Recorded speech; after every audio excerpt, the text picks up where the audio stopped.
Good evening and happy Friday. Welcome back to the channel. For those of you who have been subscribed, if you notice a small slight name change from Israel Television to Israel Vision, still me, Shells.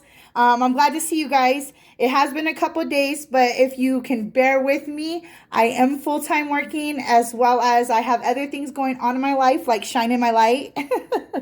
and also, I do a lot of things in my local community around me. So if you guys could bear with me, my videos might not be here every day, but they will be more than one a week. And today we are going to do part 2 of the law of attraction. In my last video, I did go over it, but when I rewatched it myself, even though I had rewatched it for the editing, I rewatched it again and I realized I did a lot of verses about speech, but I didn't include a lot of verses about thought. So I wanted to go back and add some of those, as well as I realized I felt I didn't put enough of other historical records in there. I did touch some. I did read to you about the law of attraction, but I also wanted to share other people in history and other, like, I guess you could say religions or spiritualists in history who have basically solidified the law of attraction, I guess you can say, because for those that know, they know it works.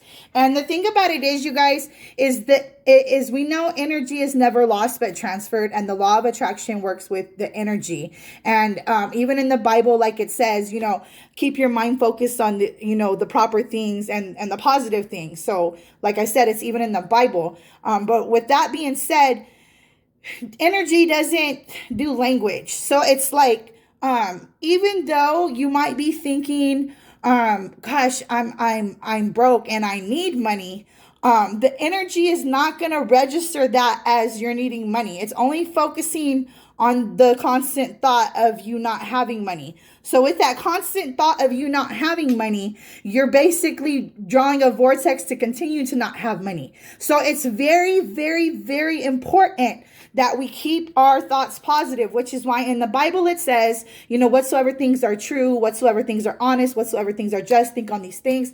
And I will give you the reference to that verse as we go on here.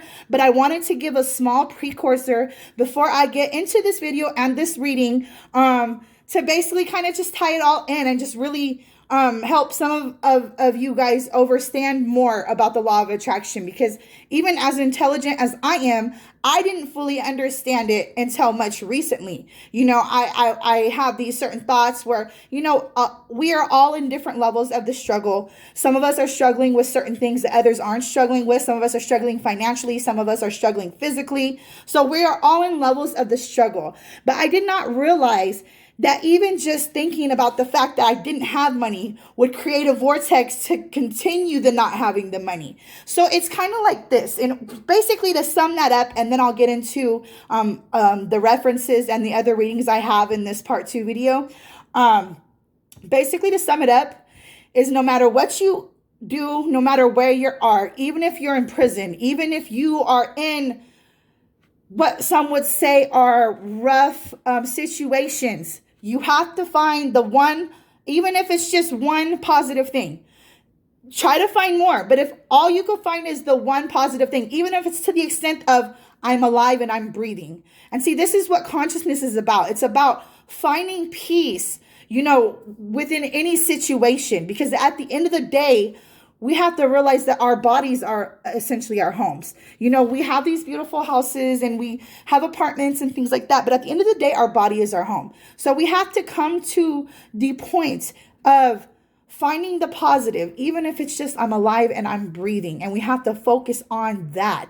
Anything that's negative, anything that's not suiting us, I know it's hard to not focus on things, especially if your bills are due. I know it's hard not to focus on the fact that you don't have money, when these things are coming up. But basically, do your best to focus on the positives is the sum of this, the whole law of attraction.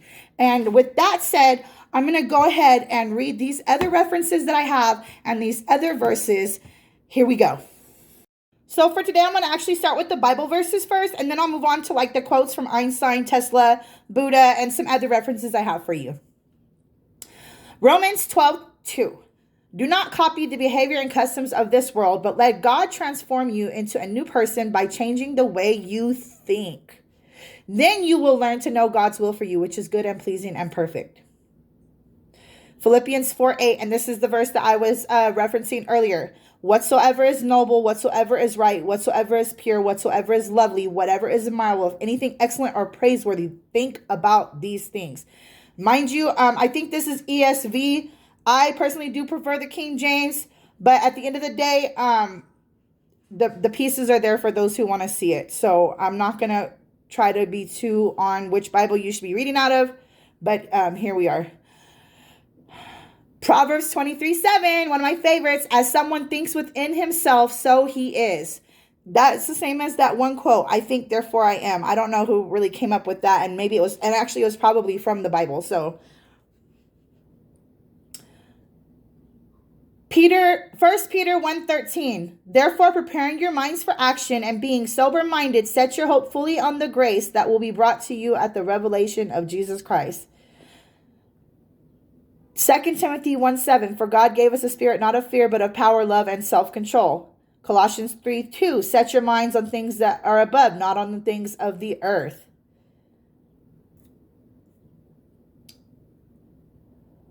Luke 6:45, the good man out of the good treasure of his heart brings forth what is good, and the evil man out of the evil treasures brings forth what is evil, for his mouth speaks from which fills his heart. Now, your heart and your mind are connected. I know some would like to say differently, but essentially when we are speaking on the heart, we are speaking on the inward thoughts of man. So a lot of times when we speak on the heart, it's truly your innermost secretive thoughts. So that's connected. And I'm going to read this verse too, 2 Corinthians 10:3-5.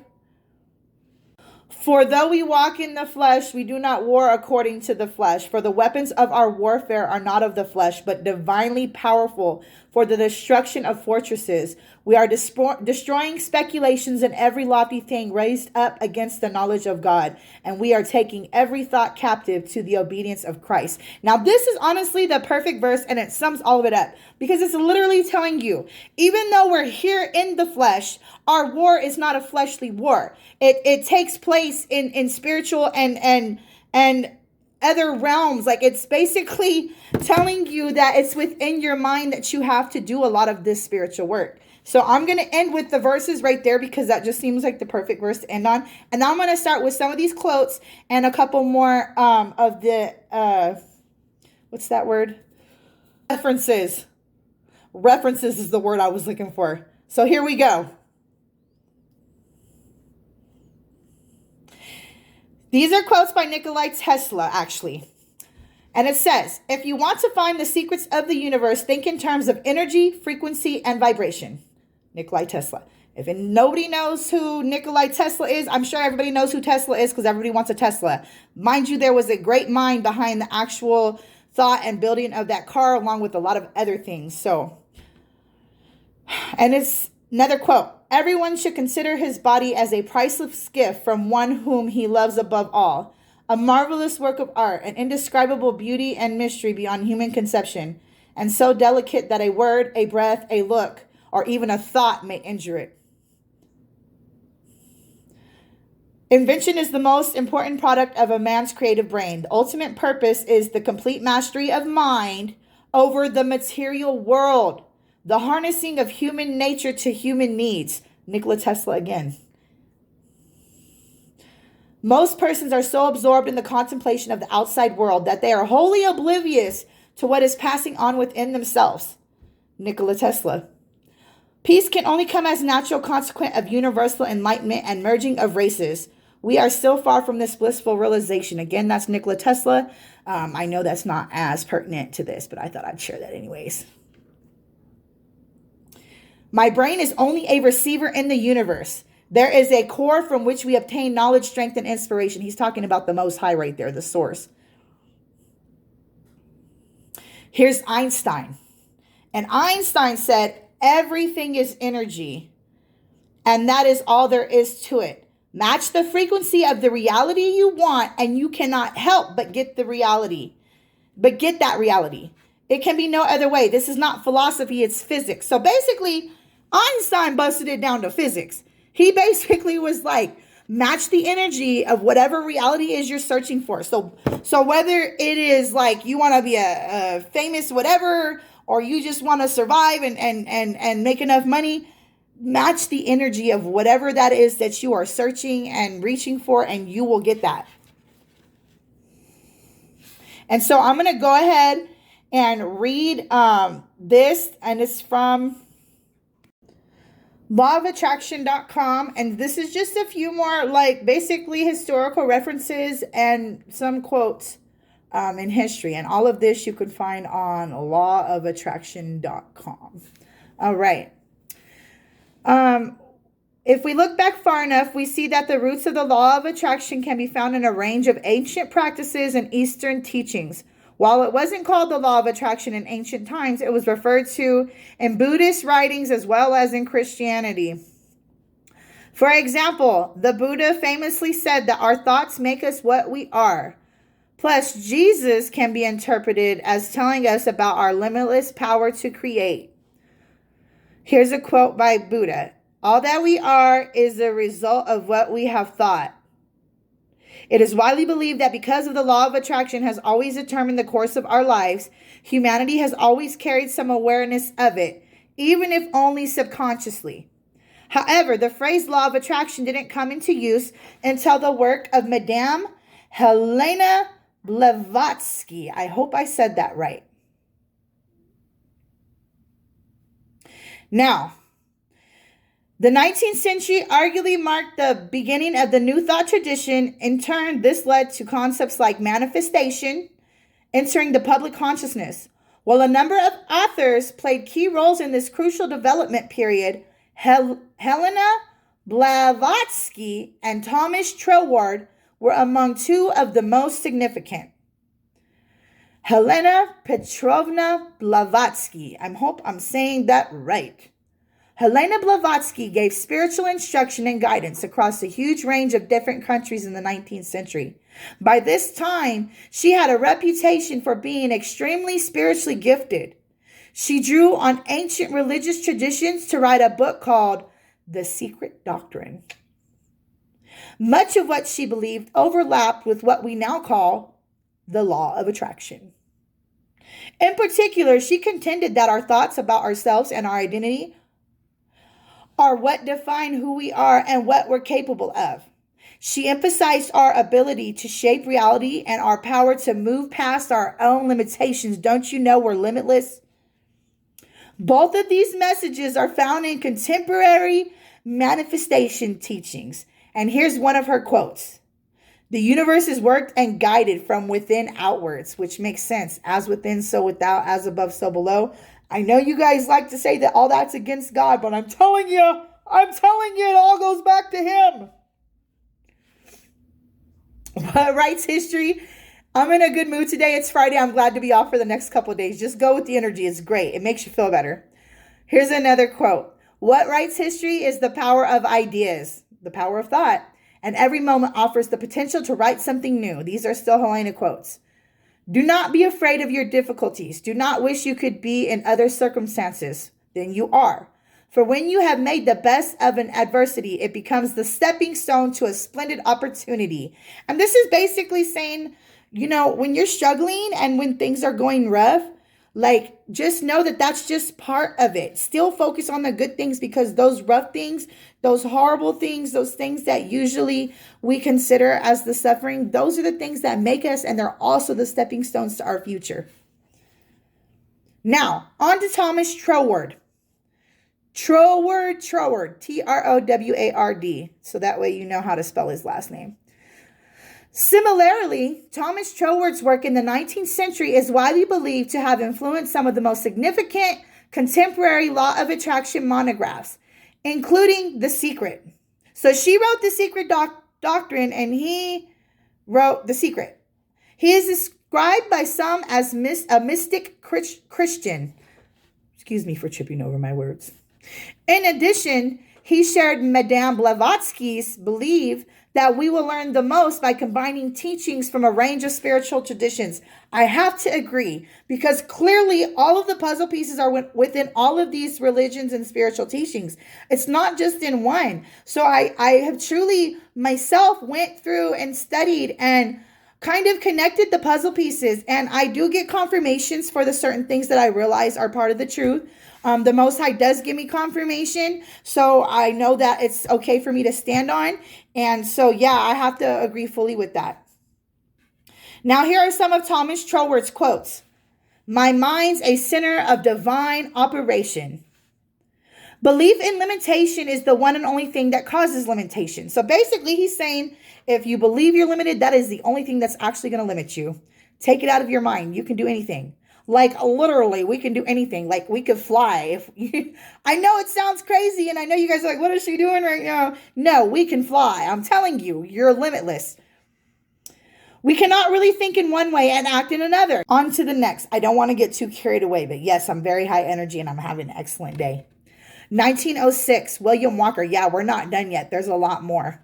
According to William Walker Atkinson, law of attraction practitioners should focus on strengthening their willpower, improving their focus, and developing magnetism that attracts good things into their lives.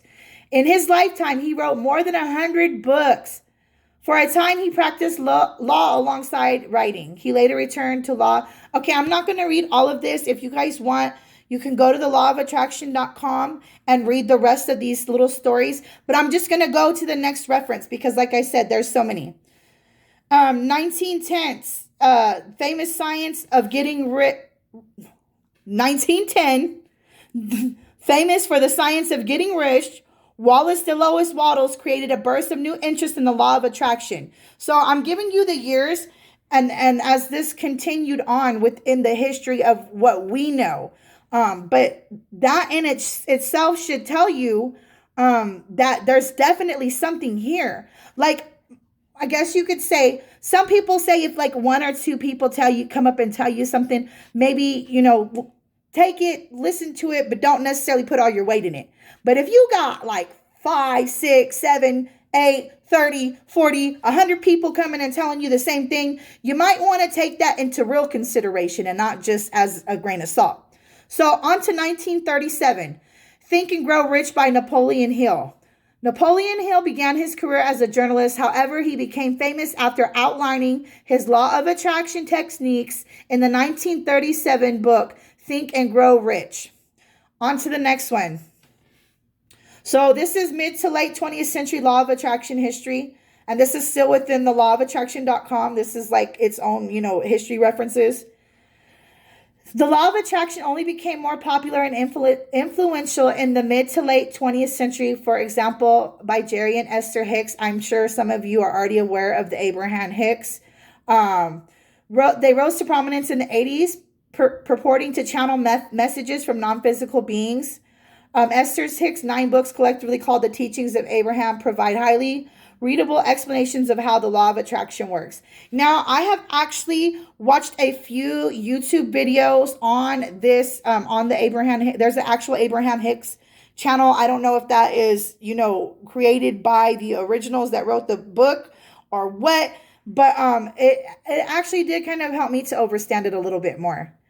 So if you guys do want to check out Abraham Hicks on YouTube, I'm sure that will definitely help.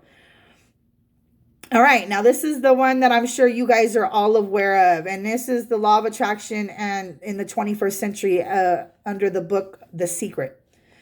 In the 21st century, Rhonda Byrne's book The Secret and her associated film has turned the law of attraction from a niche interest into a concept with worldwide fame and general applicability. The Secret presents the views and teachings of a wide range of prominent and emerging law of attraction practitioners. The film contained wisdom from Marie Diamond, Joe Vitale, and Jack Canfield. The film is known for its straightforward, empowering approach to manifestation. So, basically, what she did, I guess, is kind of like took everything, put it together, and rebranded it. Well, not rebranded it, but re-pushed it out there for our generation to kind of understand it. And I'm going to be honest with you, I didn't even overstand this concept through her work. I actually did more through just basically everything I'm studying that I'm bringing to you now. I just kind of like pieced it all together. And again, who really did help me understand a little more was some of the Abraham Hicks videos. They just have a way, I don't know how she does it, but she does kind of like when she does her channeling thing, she does kind of bring it in for you to be a little bit more overstanding. But yeah, that is part 2.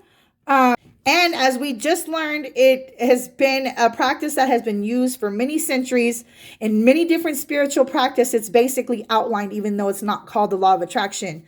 So with that being said, I do hope you guys like this part 2 video. I hope that my energy wasn't too crazy for you.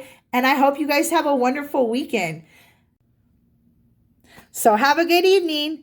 And remember, don't forget to shine your lights.